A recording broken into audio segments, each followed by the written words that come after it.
혹시 건강해지려고 매일 챙겨 먹는 영양제가 오히려 몸을 망치고 있다는 걸 아세요?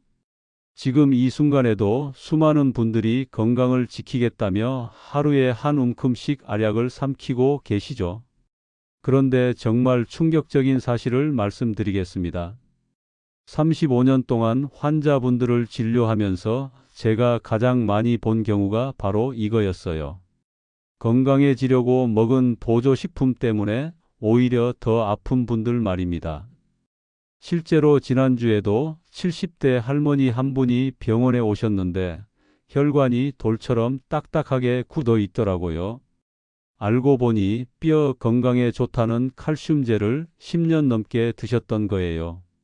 또 다른 분은 근육에 좋다며 단백질 파우더를 매일 드시다가 신장 기능이 절반으로 떨어진 채로 응급실에 실려왔습니다. 여러분, 이게 남의 일이 아닙니다. 지금 이 영상을 보고 계신 분들 중에도 분명히 해당하는 분이 계실 거예요. 그래서 오늘은 반드시 피해야 할 건강보조식품 5가지를 정확하게 알려드리겠습니다. 이 내용을 모르면 여러분도 언제든 똑같은 위험에 빠질 수 있어요. 특히 50대 이후에는 몸의 해독 능력이 떨어지기 때문에 젊을 때는 괜찮았던 것들도 독이 될 수 있습니다. 한 번만 실수해도 되돌리기 어려운 상황이 벌어질 수 있거든요. 그러니까 지금 당장 먹고 있는 영양제가 있다면 이 영상을 끝까지 보시고 나서 판단해 주세요. 여러분의 소중한 건강과 직결된 이야기니까 절대 놓치면 안 됩니다. 자, 그럼 지금부터 절대 먹으면 안 되는 첫 번째 보조식품을 말씀드리겠어요. 바로 고용량 비타민 E와 베타카로틴입니다. 아마 많은 분들이 깜짝 놀라실 거예요. 왜냐하면 이 두 성분은 항산화제라고 해서 몸에 좋다고 널리 알려져 있거든요. 실제로 약국에 가보면 이런 말을 많이 들으시죠. 나이 드시면 활성산소가 늘어나니까 항산화제 드셔야 해요. 비타민 E는 특히 혈관에 좋고 베타카로틴은 눈에 좋다고 하니까 꼭 드세요. 저도 예전에는 이렇게 생각했습니다. 그런데 대규모 연구 결과들이 나오면서 정말 충격적인 사실들이 밝혀졌어요. 2005년에 발표된 연구를 보면 고용량 비타민 E를 복용한 그룹에서 오히려 사망률이 높아졌다는 결과가 나왔습니다. 19개의 대규모 연구를 종합 분석한 결과였는데 하루에 400 IU 이상의 비타민 E를 먹은 사람들의 사망 위험이 증가한 거예요. 더 놀라운 건 베타카로틴이었습니다. 핀란드에서 2만 9천 명의 흡연자를 대상으로 한 연구에서는 베타카로틴을 복용한 그룹에서 폐암 발생률이 18%나 증가했어요. 암을 예방하겠다고 먹은 것이 오히려 암을 키운 셈이죠. 미국에서도 비슷한 연구가 있었는데 베타카로틴과 비타민 E를 함께 복용한 그룹에서 폐암과 심장병으로 인한 사망률이 크게 늘어났습니다. 왜 이런 일이 벌어지는 걸까요? 사실 우리 몸의 항산화 시스템은 정말 복잡하고 정교해요. 자연 상태에서 음식을 통해 들어오는 항산화 물질들은 서로 균형을 이루면서 작용합니다. 그런데 특정 성분만 고용량으로 집중 투입하면 이 균형이 깨지는 거예요. 예를 들어 비타민 E는 체내에서 항산화 작용을 한 후에 다시 비타민 C의 도움을 받아 재생됩니다. 그런데 비타민 E만 과다하게 들어가면 오히려 산화를 촉진하는 물질로 변할 수 있어요. 베타카로틴도 마찬가지입니다. 흡연자나 성면에 노출된 분들에게는 특히 위험한데 폐 조직에서 발암 물질로 작용할 수 있거든요. 제가 진료하면서 본 실제 사례를 하나 말씀드릴게요. 65세 남성분이었는데 건강에 관심이 많아서 비타민 E를 하루에 800 IU씩 3년 동안 드셨어요. 그런데 어느 날 갑자기 뇌출혈로 쓰러지신 거예요. 다행히 생명은 건졌지만 고용량 비타민 E가 혈액 응고를 방해해서 출혈 위험을 높였을 가능성이 컸습니다. 그럼 항산화는 어떻게 해야 할까요? 답은 의외로 간단해요. 매일 먹는 채소와 과일에서 자연스럽게 얻는 게 가장 안전하고 효과적입니다. 토마토의 라이코펜, 당근의 베타카로틴, 견과류의 비타민 E, 이런 것들은 다른 영양소와 함께 들어 있어서 서로 상호작용하면서 좋은 효과를 냅니다. 특히 색깔이 진한 채소와 과일을 드시면 됩니다. 빨간 토마토, 주황색 당근, 보라색 가지, 초록색 브로콜리, 이런 것들을 골고루 드시면 인공 영양제보다 훨씬 안전하고 효과적인 항산화 효과를 얻을 수 있어요. 게다가 섬유질, 비타민, 미네랄까지 함께 얻을 수 있으니 일석이조죠. 그러니까 앞으로는 항산화제라고 해서 무작정 고용량 비타민이나 베타카로틴을 드시지 마세요. 특히 흡연자분들이나 과거에 흡연 경험이 있는 분들은 더욱 조심하셔야 합니다. 건강해지려고 먹은 것이 오히려 병을 키울 수 있거든요. 두 번째로 주의해야 할 보조식품은 칼슘 보충제입니다. 이것도 정말 많은 분들이 드시고 있을 거예요.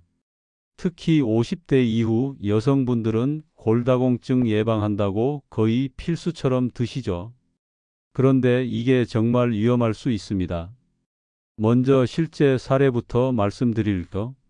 72세 여성분이 허리와 무릎이 아프다고 병원에 오셨어요. 골다공증이 걱정돼서 칼슘제를 15년 동안 꾸준히 드셨다고 하시더라고요. 그런데 검사를 해보니 정말 놀라운 일이 벌어져 있었습니다. 뼈는 여전히 약했는데 혈관 곳곳에 석회가 쌓여서 혈관이 돌처럼 딱딱해져 있더라고요. 이게 바로 칼슘 패러독스라고 불리는 현상입니다. 뼈를 튼튼하게 하려고 먹은 칼슘이 정작 뼈로는 가지 않고 혈관에 쌓이는 거예요. 왜 이런 일이 벌어질까요?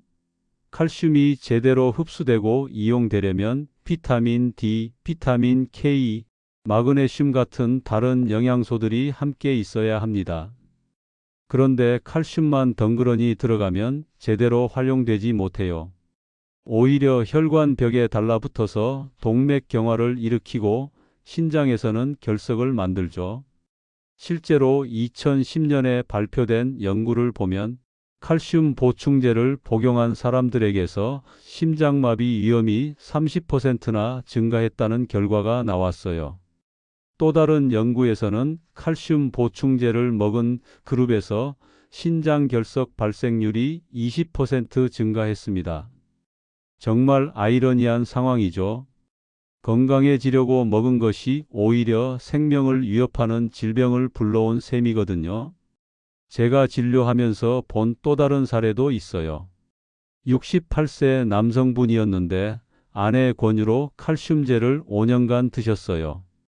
그런데 어느 날 갑자기 가슴이 아프고 숨이 차다고 응급실에 오셨더라고요. 검사해 보니 관상동맥에 석회가 쌓여서 혈관이 좁아져 있었습니다. 혈관 나이가 실제 나이보다 20살은 더 많아 보이더라고요. 그럼 칼슘은 어떻게 보충해야 할까요? 가장 좋은 방법은 음식을 통해서 자연스럽게 섭취하는 거예요. 멸치처럼 뼈째 먹는 생선, 두부, 치즈, 요거트, 브로콜리, 케일 같은 녹색 채소에서 칼슘을 얻으시면 됩니다. 이런 음식들의 좋은 점은 칼슘과 함께 다른 필수 영양소들도 함께 들어있다는 거예요. 예를 들어 멸치에는 칼슘과 함께 비타민 D도 들어있고 녹색 채소에는 비타민 K와 마그네슘이 풍부합니다. 이런 영양소들이 서로 협력해서 칼슘이 뼈로 제대로 가도록 도와주는 거죠. 여기서 정말 중요한 건 운동입니다. 아무리 좋은 칼슘을 먹어도 뼈에 자극이 없으면 뼈가 튼튼해지지 않아요. 특히 체중이 실리는 운동을 해야 합니다. 걷기, 계단 오르기, 가벼운 근력 운동 같은 것들 말이에요. 햇볕도 중요합니다. 하루에 15분만 햇볕을 쬐셔도 비타민 D가 만들어져서 칼슘 흡수를 도와줘요. 주변에 골다공증으로 고생하는 분들이 있다면 이 영상을 꼭 공유해서 함께 건강해지세요. 잘못된 상식 때문에 더 큰 병을 키우는 일이 없어야 하거든요. 실제로 제가 환자분들에게 권하는 방법은 이런 거예요. 아침에는 멸치가 들어간 미역국이나 된장국, 점심에는 두부가 들어간 찌개, 저녁에는 브로콜리나 시금치 같은 녹색 채소를 드시고 하루에 30분 정도 햇볕 아래서 걸으시라고 해요. 이렇게만 해도 칼슘 보충제보다 훨씬 안전하고 효과적으로 뼈 건강을 지킬 수 있거든요. 특히 여성분들은 폐경 후에 골밀도가 급격히 떨어지니까 더욱 신경 써야 해요. 그런데 칼슘제에만 의존하지 마시고 균형 잡힌 식단과 적절한 운동을 통해 자연스럽게 뼈를 튼튼하게 하는 게 최선의 방법입니다. 세 번째로 주의해야 할 보조식품은 은행잎 추출물입니다. 아마 많은 분들이 치매 예방에 좋다고 해서 드시고 계실 거예요. 특히 기억력이 조금씩 떨어진다 싶으면 가장 먼저 찾는 게 바로 은행잎 추출물이죠. 그런데 이게 정말 효과가 있을까요? 더 중요한 건 안전할까요? 먼저 효과부터 말씀드리면 안타깝게도 별로 없습니다. 2009년에 미국에서 3천여 명을 대상으로 한 대규모 연구가 있었어요. 평균 나이 79세인 분들을 두 그룹으로 나눠서 한 그룹은 은행잎 추출물을, 다른 그룹은 가짜 약을 6년 동안 드시게 했습니다. 결과가 어땠을까요? 치매 발생률에서 전혀 차이가 없었어요. 기억력이나 집중력 개선 효과도 거의 없었고요. 2016년에 발표된 또 다른 연구에서도 마찬가지였습니다. 40세 이상 성인 3,000명을 대상으로 한 연구에서도 인지기능 개선 효과를 찾을 수 없었거든요. 그런데 더 문제가 되는 건 부작용입니다. 은행잎 추출물은 혈액 응고를 방해하는 성분이 들어 있어요. 그래서 출혈 위험이 높아질 수 있거든요. 특히 아스피린이나 와파린 같은 혈액순환 개선약을 드시는 분들은 정말 위험해요. 실제로 제가 경험한 사례를 말씀드릴게요. 74세 할아버지가 응급실에 실려 오셨는데 뇌출혈이 생겼더라고요. 평소에 혈압약과 함께 은행잎 추출물을 드시고 계셨어요. 혈압약 중에는 혈액을 묽게 하는 성분이 들어있는데 거기다 은행잎 추출물까지 더해지니까 출혈이 멈추지 않았던 거예요. 또 다른 분은 잇몸에서 피가 계속 나고 멍이 쉽게 든다고 오셨어요. 알고 보니 은행잎 추출물을 2년 넘게 드시고 계셨더라고요. 약을 끊고 나서야 증상이 좋아졌습니다. 은행잎 추출물의 또 다른 문제는 품질 관리가 어렵다는 거예요. 시중에 나와 있는 제품들을 보면 성분 함량이 제각각이고 때로는 은행 열매에 독성 성분이 섞여 들어가기도 해요. 은행 열매에는 징코톡신이라는 독성 물질이 들어 있는데 이게 신경계에 문제를 일으킬 수 있거든요. 그럼 치매 예방이나 기억력 개선을 위해서는 어떻게 해야 할까요? 은행잎 추출물보다 훨씬 안전하고 효과적인 방법들이 있어요. 가장 중요한 건 규칙적인 운동입니다. 특히 유산소 운동은 뇌혈류를 개선시켜서 인지 기능을 향상시켜요. 하루에 30분씩 빠르게 걷기만 해도 치매 위험을 30%나 줄일 수 있다는 연구 결과가 있습니다. 또 독서나 퍼즐 맞추기, 새로운 것, 배우기 같은 정신적 활동도 뇌를 자극해서 인지 기능을 유지하는 데 도움이 돼요. 식단도 중요합니다. 오메가3가 풍부한 등푸른 생선, 항산화 성분이 많은 베리류, 비타민 E가 들어있는 견과류 같은 것들이 뇌 건강에 좋아요. 특히 지중해식 식단을 따르면 치매 위험을 크게 줄일 수 있다는 연구 결과들이 많이 나와 있거든요. 수면도 빼놓을 수 없어요. 잠을 자는 동안 뇌에서는 노폐물이 청소되거든요. 하루에 7시간에서 8시간 정도 충분히 주무시는 게 뇌 건강에 정말 중요합니다. 사회적 활동도 도움이 됩니다. 가족, 친구들과 자주 만나서 대화하고 동호회 활동이나 자원봉사 같은 것에 참여하시면 뇌가 계속 자극받아서 인지 기능이 유지돼요. 혹시 지금 은행잎 추출물을 드시고 계신다면, 특히 다른 약물과 함께 복용하고 계신다면 의사와 상담해 보세요. 출혈 위험이 있을 수 있거든요. 그리고 치매 예방을 위해서라면 은행잎 추출물보다는 규칙적인 운동과 건강한 식단, 충분한 수면이 훨씬 더 확실하고 안전한 방법입니다. 네 번째로 주의해야 할 보조식품은 고용량 단백질 파우더입니다. 요즘 건강에 관심 많은 분들, 특히 운동하시는 분들이 정말 많이 드시죠. 근육을 키우고 체력을 늘리겠다고 하루에 몇 스푼씩 드시는데 이게 생각보다 위험할 수 있어요.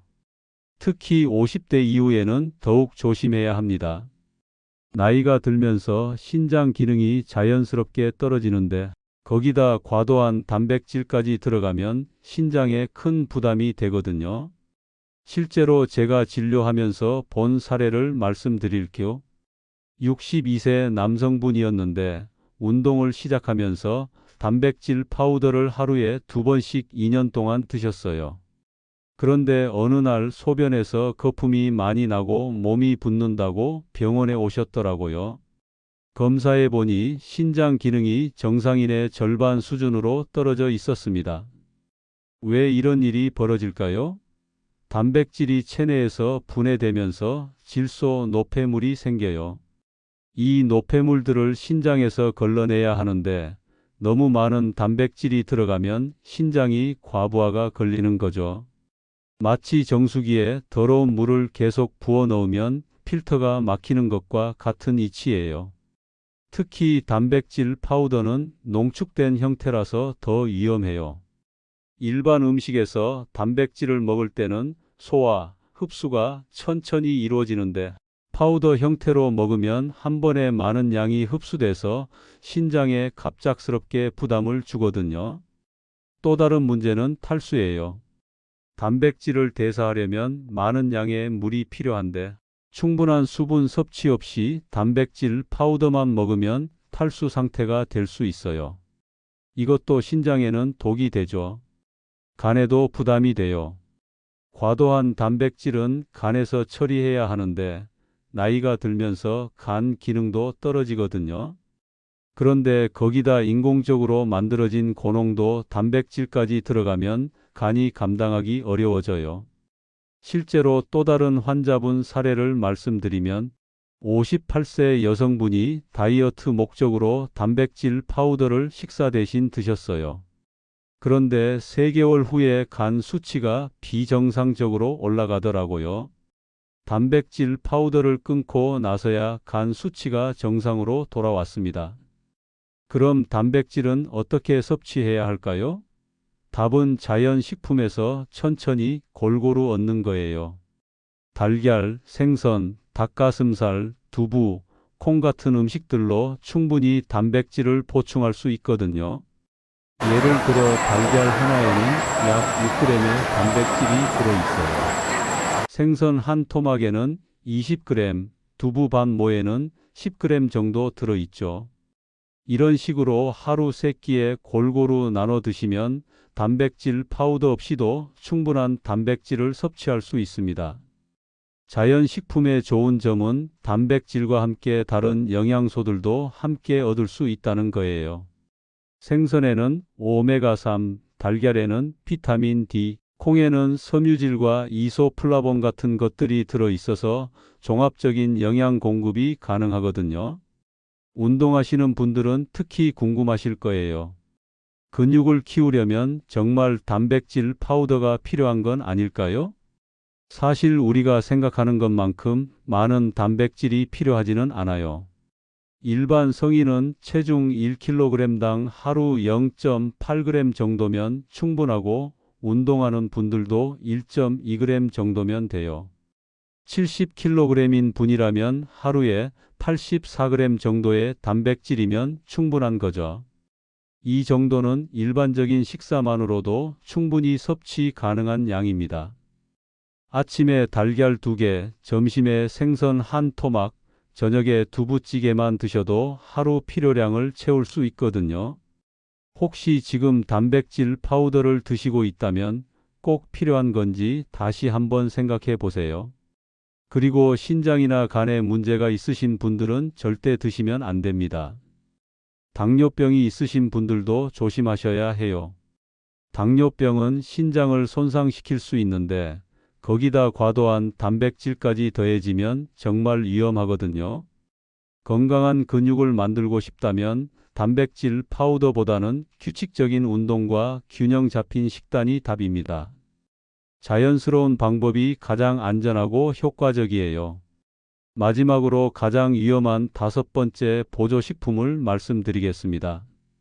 바로 종합 영양제 패키지예요.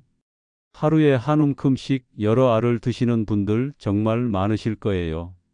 멀티비타민, 미네랄, 오메가3, 유산균까지 한꺼번에 드시는 분들 말이죠. 이게 정말 위험할 수 있습니다. 왜 위험할까요? 가장 큰 문제는 성분이 겹친다는 거예요. 예를 들어 멀티비타민에도 비타민 E가 들어있고 따로 드시는 비타민 E에도 들어있고 항산화 복합제에도 들어있다면 결국 과다 복용이 되는 거죠. 앞서 말씀드린 것처럼 비타민 E 과다 복용은 정말 위험하거든요. 실제로 제가 진료한 69세 여성분 사례를 말씀드릴게요. 이분은 건강에 정말 관심이 많으셔서 하루에 12알의 영양제를 드셨어요. 멀티비타민, 칼슘, 철분, 비타민 D, 오메가3, 코엔자임 Q10, 글루코사민, 루테인까지 정말 다양했죠. 그런데 3개월 후에 간 수치가 급격히 올라가서 응급실에 오셨더라고요. 검사해 보니 간이 심하게 손상되어 있었어요. 알고 보니 여러 영양제에서 나오는 비타민 E가 축적되어 간독성을 일으킨 거였습니다. 비타민 E는 지용성 비타민이라 몸에 쌓이거든요. 멀티비타민에도 들어있고 따로 드시던 비타민 E에도 들어있고 간 건강에 좋다던 복합제에도 들어있어서 과다 축적된 거예요. 또 다른 문제는 상호작용입니다. 영양소들끼리 서로 흡수를 방해하는 경우가 많아요. 예를 들어 칼슘과 철분을 함께 먹으면 철분 흡수가 떨어지고 아연과 구리를 함께 먹으면 구리 흡수가 방해받아요. 좋은 의도로 여러 가지를 먹었는데 정작 제대로 흡수되지 않는 거죠. 신장에도 큰 부담이 돼요. 여러 가지 영양제를 한꺼번에 먹으면 신장이 이 모든 걸 처리해야 하거든요. 특히 수용성 비타민들은 신장을 통해 배출되는데 너무 많이 들어가면 신장이 과부하 상태가 됩니다. 제가 본 또 다른 사례는 64세 남성분이었어요. 필요하다고 해서 각종 영양제를 8종류나 드셨는데 오히려 더 피곤해지고 소화도 안 된다고 오셨어요. 혈액 검사를 해보니 신장 기능이 떨어져 있더라고요. 영양제를 모두 끊고 나서야 컨디션이 좋아졌습니다. 경제적 부담도 만만치 않아요. 한 달에 몇십만 원씩 영양제에 쓰시는 분들 계시죠. 그런데 그 돈으로 신선한 채소와 과일, 좋은 단백질 식품을 사서 드시면 훨씬 더 건강에 도움이 될 텐데 말이에요. 그럼 어떻게 해야 할까요? 가장 중요한 건 정말 필요한 것만 드시는 거예요. 혈액 검사를 통해 실제로 부족한 영양소가 무엇인지 확인하고 그것만 의사의 지도하에 보충하시는 게 좋습니다. 예를 들어 비타민 D가 부족하다면 비타민 D만, 철분이 부족하다면 철분만 드시는 거죠. 그리고 6개월마다 다시 검사해서 수치가 정상으로 돌아왔다면 중단하시는 게 좋아요. 하지만 무엇보다 중요한 건 균형 잡힌 식단입니다. 다양한 색깔의 채소와 과일, 양질의 단백질, 통곡물, 견과류를 골고루 드시면 대부분의 영양소를 자연스럽게 섭취할 수 있거든요. 아침에는 달걀과 토마토, 시금치가 들어간 스크램블, 점심에는 현미밥과 생선, 각종 나물, 저녁에는 두부찌개와 브로콜리 같은 식으로 드시면 어떤 영양제보다도 효과적이에요. 만약 지금 여러 가지 영양제를 드시고 있다면 한 번에 모두 끊지 말고 의사와 상담해서 천천히 줄여나가세요. 특히 혈압약이나 당뇨약, 혈액순환 개선제 같은 처방약을 드시는 분들은 영양제와의 상호작용이 있을 수 있으니까 꼭 의사와 상의하셔야 합니다. 그리고 이런 분들은 특히 조심하셔야 해요. 간이나 신장에 문제가 있으신 분, 임신 중이거나 수유 중인 분, 수술을 앞두고 계신 분들은 영양제 복용 전에 반드시 의사와 상담하세요. 혹시 주변에 영양제를 한 움큼씩 드시는 분들이 계시다면 이 영상을 공유해 주세요. 건강해지려는 좋은 마음이 오히려 건강을 해치는 일이 없어야 하거든요. 여러분, 오늘 말씀드린 5가지만 피하셔도 충분합니다. 고용량 비타민 E와 베타카로틴, 칼슘 보충제, 은행잎 추출물, 고용량, 단백질 파우더, 종합 영양제 패키지 말이죠. 건강은 알약이 아니라 식탁 위에 있습니다. 신선한 채소와 과일, 적당한 운동, 충분한 햇볕과 잠, 이게 진짜 건강 비결이에요. 지금 당장 식단과 생활 습관부터 바꾸세요. 이 영상이 도움이 되셨다면 구독과 좋아요, 그리고 가족과 지인에게 꼭 공유해 주세요. 함께 건강해질 때 더 큰 기쁨이 되거든요.